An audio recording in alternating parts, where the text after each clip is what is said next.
If I told you that one of the boldest challenges to Western imperialism isn't coming from a superpower, but from a young soldier in West Africa? At just 34 years old, Ibrahim Traoré has become more than just the leader of Burkina Faso. He's become a symbol of defiance, of resistance, and of African pride. While the world was focused on global giants, Traoré was quietly rising through the ranks, not in parliament halls, but on dusty battlefields where he saw his people suffering and his country crumbling. Burkina Faso, a small, landlocked country in West Africa, colonized by the French, destabilized by coups, and terrorized by extremist groups for over a decade. But deep within this forgotten country, a new kind of leader emerged. A man who didn't come from wealth or political dynasties, but from among the people. Traoré wasn't born with power, he earned it. Born in 1988 in Bondoukoui, a modest town in western Burkina Faso, Ibrahim Traoré came of age in a time of constant instability. The legacy of colonialism still haunted his country. Like many young Africans, he grew up hearing stories of Thomas Sankara, the revolutionary who once tried to make Burkina Faso truly independent, until he was assassinated in a coup widely believed to have had foreign backing. Inspired by that legacy, Traoré joined the military in 2010. He trained as a geologist but was quickly drawn into the fight against jihadist insurgencies in the north. The deeper he got into the military, the more he saw how foreign powers, especially France, were entrenching themselves in Burkina Faso, not to help, but to control. Year after year, the violence spread. Despite the presence of French troops and billions in international aid, the people were dying.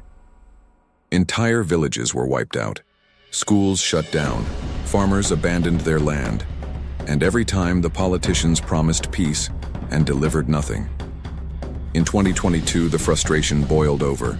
The sitting president, Paul-Henri Damiba, who himself had taken power in a coup just months earlier, was seen as too close to France. Many believed he had betrayed the revolution he promised. And that's when Traoré stepped in. Alongside loyal officers, he launched a second coup. It was swift, it was unexpected, and to many it was welcome. Crowds poured into the streets, not in protest, but in celebration. They cheered the fall of Damiba and the rise of Captain Ibrahim Traoré. They burned French flags and raised the flags of Burkina Faso and Russia. To them, this was not just another power grab. It was the beginning of a new revolution. But what makes Traoré different isn't just that he took power, it's what he did with it. He immediately distanced Burkina Faso from France. He expelled the French ambassador. He closed down French military bases. He suspended military agreements that had allowed French troops to operate freely in the country for years. And in doing so, he became one of the first African leaders in recent memory to openly reject French influence with no hesitation. But this was more than just geopolitics. It was about dignity. It was about sovereignty. Traoré began speaking publicly about how foreign aid and military presence had turned African countries into puppets. He questioned why, after a decade of French presence, terrorism had only grown worse. He didn't just talk about kicking out foreign powers, he acted on it. He built stronger ties with Mali and Niger, two neighboring countries also led by military governments with anti-colonial views. Together, they formed the Alliance of Sahel, states, a coalition meant to defend their countries on their own terms. Traoré made it clear, African problems must be solved by Africans. Inside Burkina Faso, he started to restructure the government. He reached out to farmers, students, young people in civil society. He called on the youth to take charge of their country's defense, launching a volunteer program that quickly signed up tens of thousands of civilians to help protect their communities from terrorist attacks. He began redirecting state resources into agriculture and rural development. Instead of relying on imported food and foreign aid, he pushed for local self-reliance. In villages long forgotten by previous governments, people finally began to feel heard. Of course, this didn't go unnoticed by the international community. Western media began portraying him as a military strongman. France and its allies grew uneasy. Funding was frozen. Aid programs were paused. ECOWAS, the West African political bloc, condemned his rise, but Traoré didn't flinch. He gave speeches in local languages, not French, signaling that his allegiance was with his people, not colonial history. He criticized the IMF and World Bank for trapping African countries in cycles of debt. He rejected military cooperation that didn't come with respect. And most importantly, he began reviving the memory of Thomas Sankara, not just as a martyr, but as a blueprint. Like Sankara, Traoré spoke about dignity, pride, independence, and sacrifice. He encouraged the youth not to flee to Europe, but to rebuild Africa. Not to beg from the world, but to reclaim what is rightfully theirs. By late 2023, it was clear. Ibrahim Traoré wasn't just a national leader. He was becoming a continental symbol. Across West Africa, young people wore his image on t-shirts. His speeches went viral. His rejection of France inspired movements in Niger, Mali, Guinea, and beyond. This wasn't just political, it was emotional. It was generational. Traoré had tapped into something that had been buried for decades, the dream of a truly independent Africa. Ibrahim Traoré's anti-colonial stance wasn't just popular in the streets, it was powerful in principle. But revolutions don't survive on popularity alone. They survive on results. And Traoré knew this. He knew that pushing out foreign powers was only the first step. The harder part was rebuilding a country torn apart by poverty, terrorism, and decades of political betrayal. So after removing French troops and diplomats, Traoré doubled down on internal reform.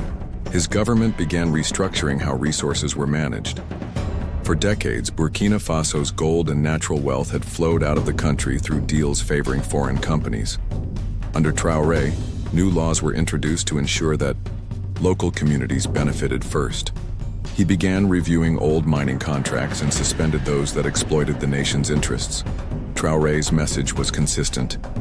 Burkina Faso is no longer for sale. But rebuilding meant more than just reclaiming mines or rewriting laws. It meant facing down a real threat: terrorism. For over a decade, jihadist groups tied to Al-Qaeda and ISIS had spread across the Sahel region. They targeted civilians, controlled rural areas, and pushed millions from their homes. Traoré made it clear he was not going to rely on outside armies to defend his people anymore. Burkina Faso would defend itself. He launched a national call for defense volunteers, asking citizens to join the fight. Over 50,000 young men and women responded, forming what became known as the Volunteers for the Defense of the Homeland, or VDP. These weren't just militia members, they were farmers, students, shopkeepers, people who believed in the dream of a free country and were willing to put their lives on the line for it. To some in the West, this move seemed dangerous, arming civilians in a country already at war. But for many in Burkina Faso, it felt empowering. For the first time in years, people in rural villages were given a sense of control. They were no longer waiting for foreign help. They were defending themselves.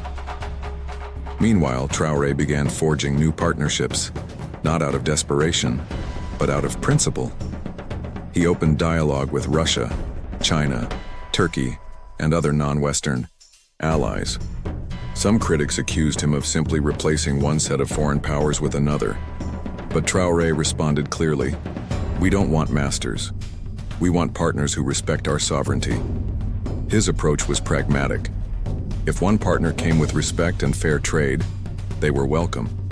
If another came with conditions, control, and arrogance, they were not. This wasn't about choosing East over West. It was about choosing independence over submission. As the months passed, the changes in Burkina Faso became undeniable.